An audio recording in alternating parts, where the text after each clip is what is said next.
This is the Christian Circle podcast, and you're listening to Pamela Fernandez, where we have conversations about Christian living. Here's the show. Welcome to a new episode of the Christian Circle podcast. This is our 100th episode. Yes, we've reached 100, and here's to another 100 episode.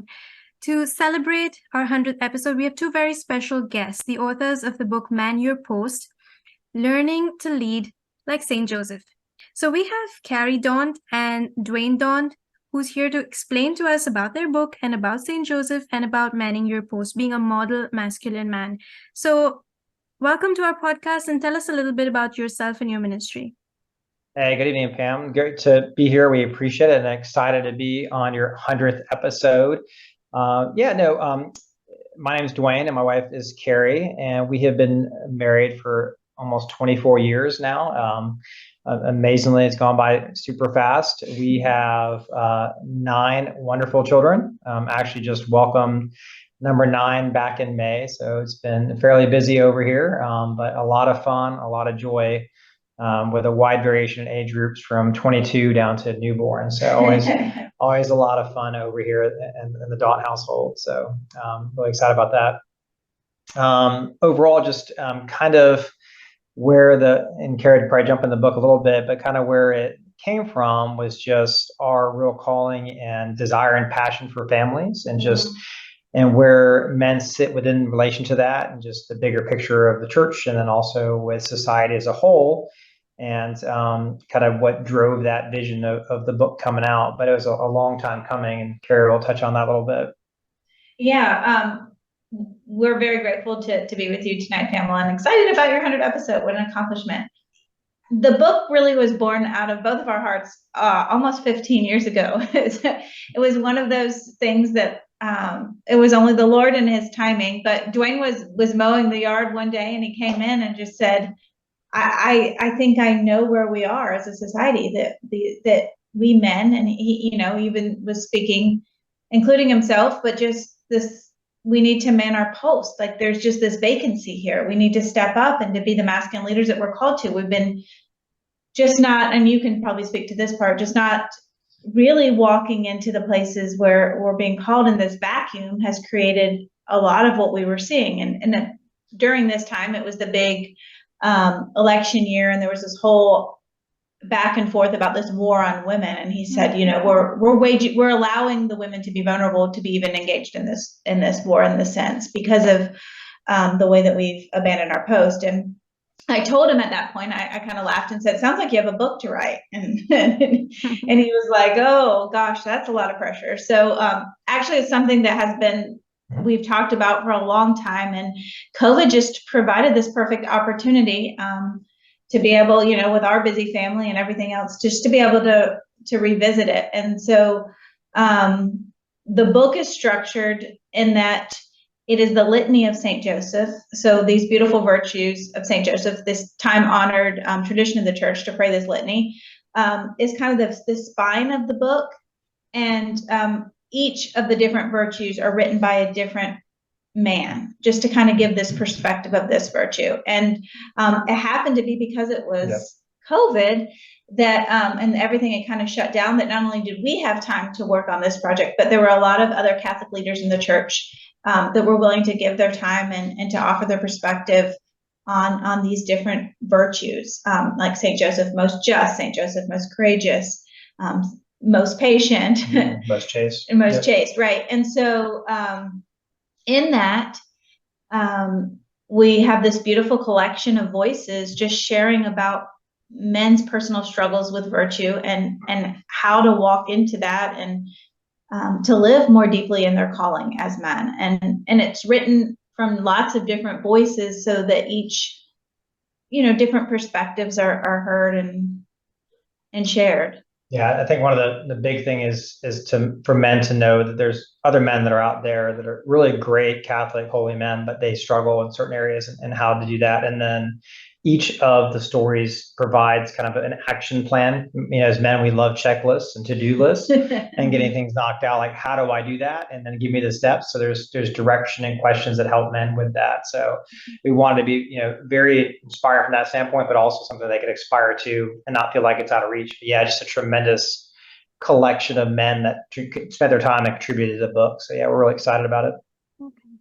And I think it's a great book because when you say there's an attack on women, I think today more than ever, there's also an attack on men. And, there's a lot of pressure on men, and they have all these things going on. In the church, we know what model masculine man is supposed to be like because we have Saint Joseph, we have a lot of saints, we have Catholic leaders that we look up to, and we obviously know people who are like this. But for others who don't know, what is a model masculine man supposed to look like? And why is that even important? Yeah, I mean, it's hard because I think there's probably a lot of different models out there. I mean, there's things to me that personify, kind of what that looked like. I mean, really, kind of when you're manning your post, I mean, when you think about it, my background is in the military. So you look at it, somebody who's defending an area. So, but it sometimes is very difficult and hard. You have folks that are attacking you and challenge you're facing and fending off those folks. So really, I think one of the biggest things for men is not to be. We have a lot of this over masculinity where how you treat your spouse or your children. It's just it's a little bit it's not the right way to do that. Really, it's somebody who's willing to step in every day and defend them and man that post and be in that spot for them. And sometimes it's a lot of times it's doing those hard little things every day where you have to give up some of that time or those things to make sure that you're being there for your family and those around you and your community too. So it's really just all of those things that come into that. Because not only you provide protection for your current family and your kids, but the next generational. Carrie does a lot of stuff with it, with her ministry on the John Paul II Healing Center, where there's a lot of wounds that occur because of that, because that protection and that coverage was not provided. So I think it's important for men to step into there and protect those that they love and they've been given. To me, it's a gift. All my kids are given to me. It's a blessing. So I need to be there for them and then future generations. So that's really why it's important, because it's just impacting so many folks around you.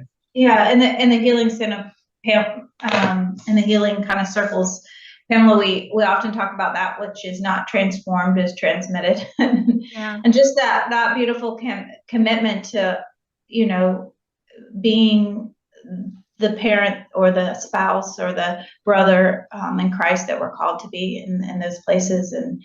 And what happens too as a result of someone who is not at their post is that post is left abandoned, which leaves you vulnerable for the enemy's attack. And just Duane is beautifully, and he will say sometimes imperfectly, but really laid down his life so often for our family. And the fruit of that has been watching the beauty of our children have that kind of security and seeing just the good that can come out of that simple task of just being present, which I think in our day and age, it's harder and harder to find that kind of willingness to be present and to be at that post. So most often men will ask, what are they supposed to lead? I mean, yes, they have a family, and even that is becoming harder to do. But then there's the community, there's the world at large. So what are men supposed to actually be leading? And what qualities do they need to have to be in this leadership position? Yeah, no, I mean, I think to me, it's a lot of that in the family, the community. I think there's a lot of that, that comes into it as a man where we're supposed to be and kind of showing those in the church as well. I think sometimes there's a lot of times where the men don't step into those positions in the church. A lot of times, our wives and the women in our lives do all those roles, and we've kind of abdicated that. So I think there's all those positions, and to do that in a way that's caring and loving. But yeah, a lot of those qualities, to me, I think I'd look to St. Joseph from that standpoint. I mean, service, I mean, sacrifice, I mean, the amount of love he has, obedience. I mean, think about being told that you're going to be the father of the Christ on earth. I mean, how do you handle that news, right? And that you need to take care of that. I mean, I think a lot of men, I mean, I'm sure it scared him too, probably, but I mean, that would be terrifying for a lot of men, and the responsibility of being obedient to that, and then the fruit that comes out of that, right? And patience. So I think a lot of the traits that you see in St. Joseph, a lot of the talks that we give, those sections in the book relate to that. And I think that's the qualities, we can all work towards. None of us have all of them, we're not perfect at them, but I think part of that, from, if you look at qualities, like, am I willing to look at myself and every day, am I doing the best I can every day and improving if I'm not, like what areas, some introspection, and how do I get better, and getting feedback on that. I think it's important as a man.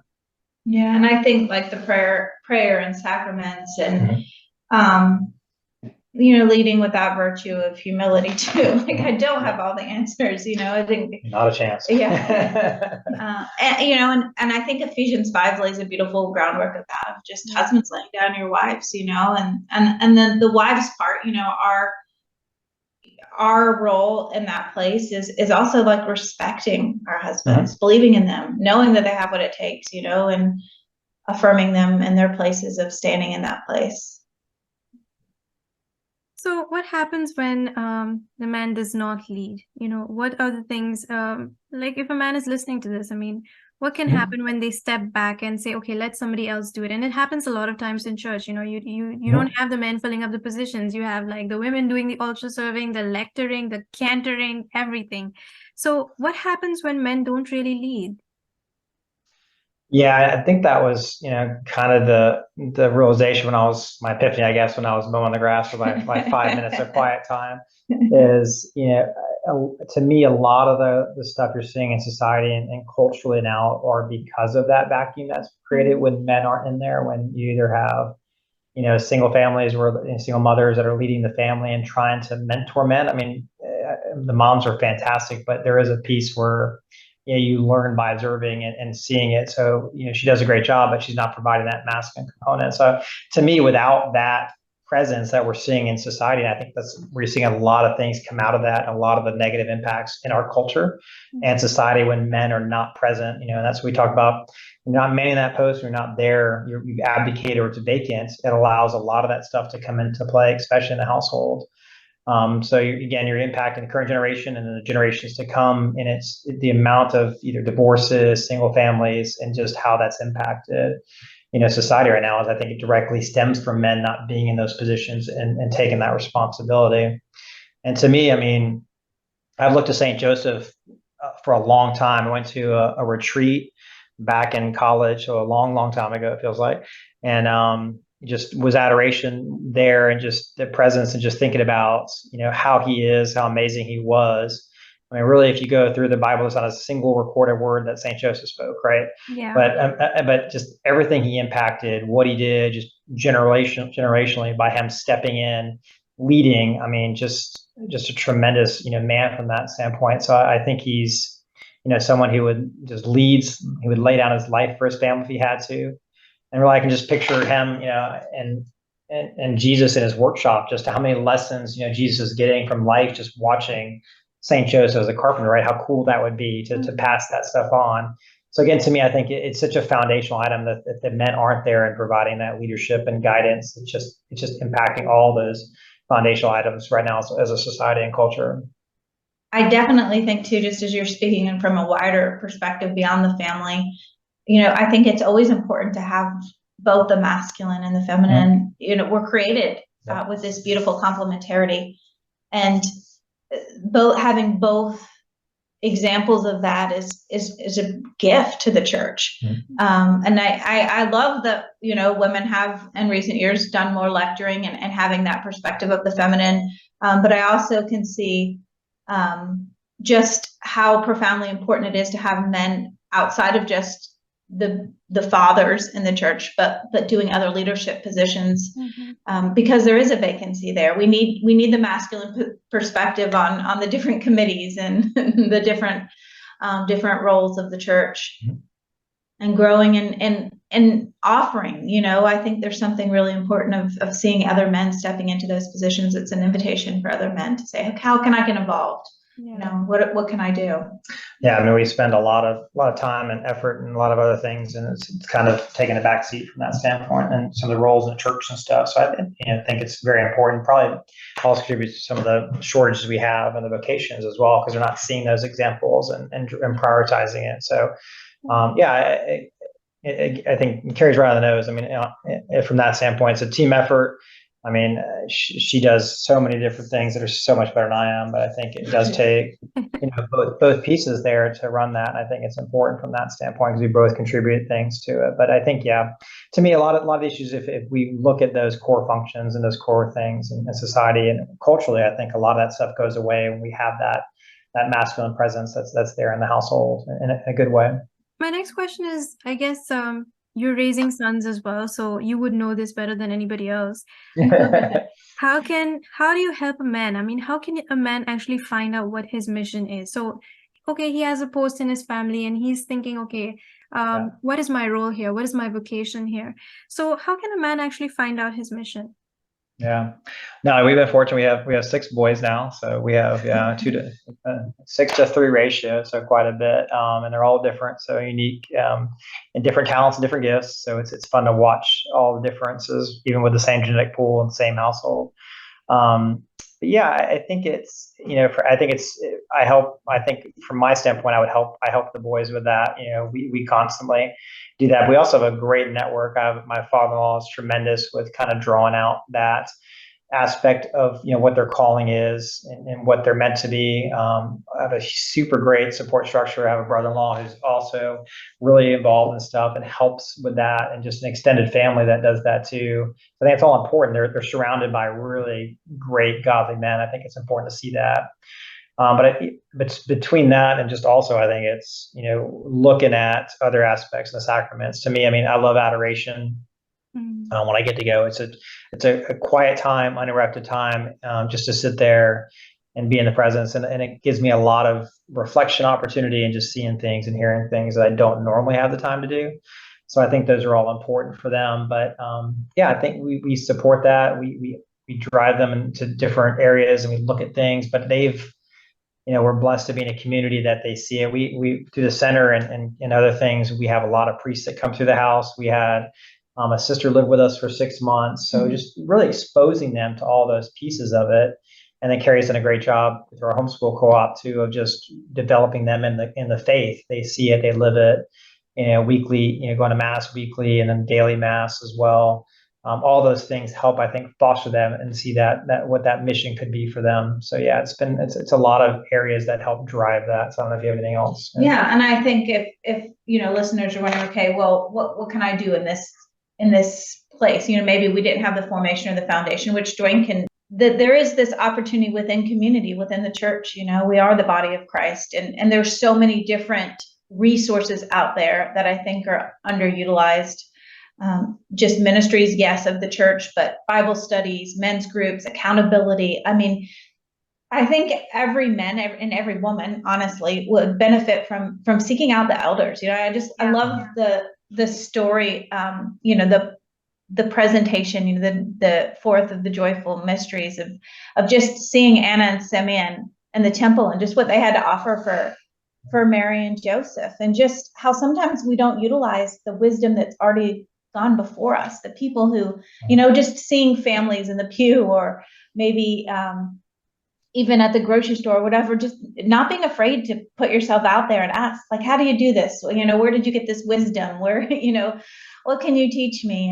And really being able to be humble enough to seek guidance and surround yourself, if maybe that wasn't your experience growing up, or don't have people in your life like that, because I think community is essential. We're made for communion. And when we have other holy people in our lives, it makes such a tremendous difference. I think spiritual direction in that way too, or daily mass, even once a week or first Fridays of the month, just opportunities to really anchor yourself in the faith and find community, because I think the lie of the culture is that we can do it on our own, Absolutely. which is the opposite of what we're called to. So I think you partly answered the next question, which is when things get really difficult, when they get hard, like when somebody's anxious or they're overwhelmed with the amount of responsibilities that they have, what should a man do, or where should he turn? Yeah, no, and it happens a lot. I mean, there's as you can probably imagine with 9 kids, just as my role and taking that on from a providership standpoint and financially what that looks like. So there's a lot of times the stress and the fears kick in. So I think where Carrie had led with that is having a strong community around you, and almost accountability, whether that's a men's group or that's somebody or somebody in the church, or joining some of those things. I mean, really, you see that in team sports. We saw in the military. You really have you have a really close knit group of male friends that you have about you that you can be very open and honest with, and then seek guidance and feedback, and see what you can do and be open to it and vulnerable with it. I think the problem is that a lot of times, as men, we look at it and we just figure we can plow through it and fix it and solve it ourselves, right? And that's where some of that problem is. And sometimes Carrie's point, we do it a lot in business. Like, well, how does somebody else do this before me, so I don't have to do it as hard and do it again, right? But in the personal side, we tend to not look for advice or feedback on how this was easier by somebody else, or take their knowledge and experience and make it easier for myself. So I think that all that comes into play, as well as, how do we find that group around us, and find that core sense that we can reach out to, and then be open to it. I mean, that's the other part. You can have it, but if you're not willing to leverage it or use it, it doesn't benefit you. So you have to be willing to open up and say, look, I need some help here, and I need some support or something in place there, from that standpoint. So I think that's the biggest thing. If you don't have that, I mean, obviously priests would be helpful from that standpoint, trying to find some of that support in place. But Pamela, I always tell people, sorry, I didn't interrupt, just be the invitation. If there's something out there that you don't see fills that void, just say, I have a couple of, hours free. Do you guys want to come and grab a cup of coffee and we could talk about the book of Acts, or, just whatever, even if it's a recreational activity, and then a couple of minutes in adoration after, just some way to be that initiation for that. Because I think there's so much growth that happens when we're able to be in community like that. Yeah, one of the things I don't think we planned on it inherently, but we've seen kind of organically is with Man Your Post. A lot of men are getting together and kind of doing like a Bible study, kind of a book study with it, and progressing through it, because you do have that call to action there, so they can then do a checkup, like the following week, and build in some stuff like that. So again, I think it does. I think a lot of us feel, and Carrie hears this on our women's conference a lot, is people feel like I'm the only person that's ever gone through this. I'm the only person experiencing that, when in fact that's not probably the case in most instances. So how do you reach out and find that sense of community out there? So I think building that group, that band of brothers, we'd probably call it the military kind of thing, is where you have that trust, and then you can reach out and get that support when you need to, is going to be important from that standpoint. But everybody doesn't have that. So that you got to find it somewhere else, maybe in the church that you go to, or reach out to some folks, or be open about it. But that's really, I think, the way we found it, is just having that community around you is the most important. So. And on the flip side, I think if you see somebody struggling, like you're a guy, and you see somebody else struggling, I mean, offer, take them out for a cup of coffee, or include them, or start something, or get them to talk, right? I mean, if you realize somebody needs help, go up to them and kind of like talk to them, at least talk to them. Yeah, no, absolutely. I think we've sometimes decided, obviously, there's so many distractions out there nowadays. And that's where, I mean, even a recent homily at our parish, the priest was talking about that. And, I think somebody said, well, can you pray for me? And he was like, yeah, initially I'll do that.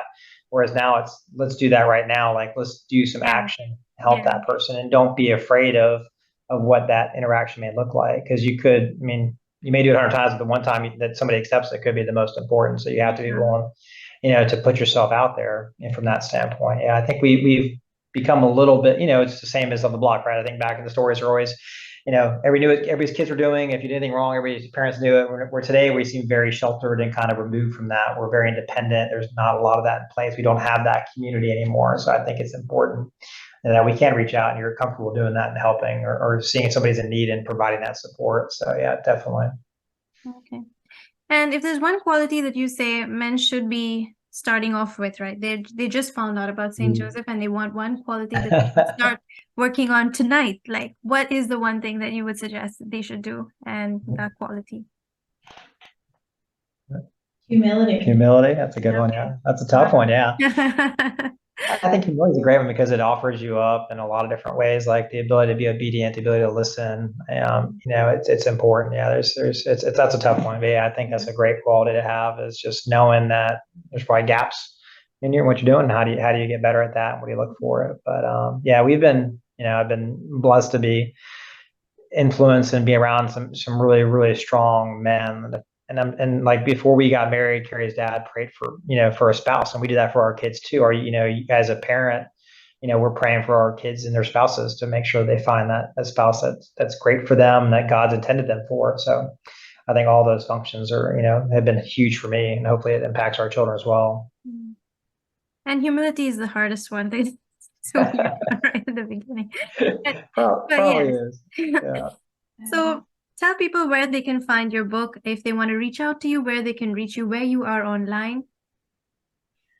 Yeah, our book can be found at the John Paul II Healing Center website, which is jpii healingcenter.org.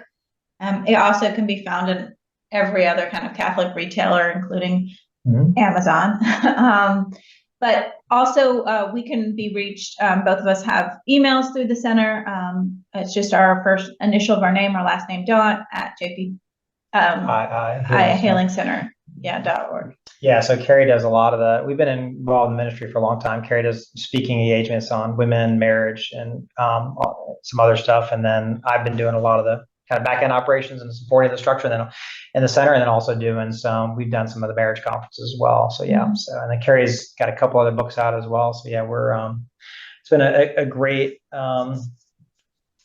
involvement for us. We've really enjoyed it. It's been, we really feel called to the family and the ministry and the healing associated with the center and what its role is. So yeah, appreciate the time. Great. So thank you so much for being on our 100th podcast. Congratulations again. And thank you so much.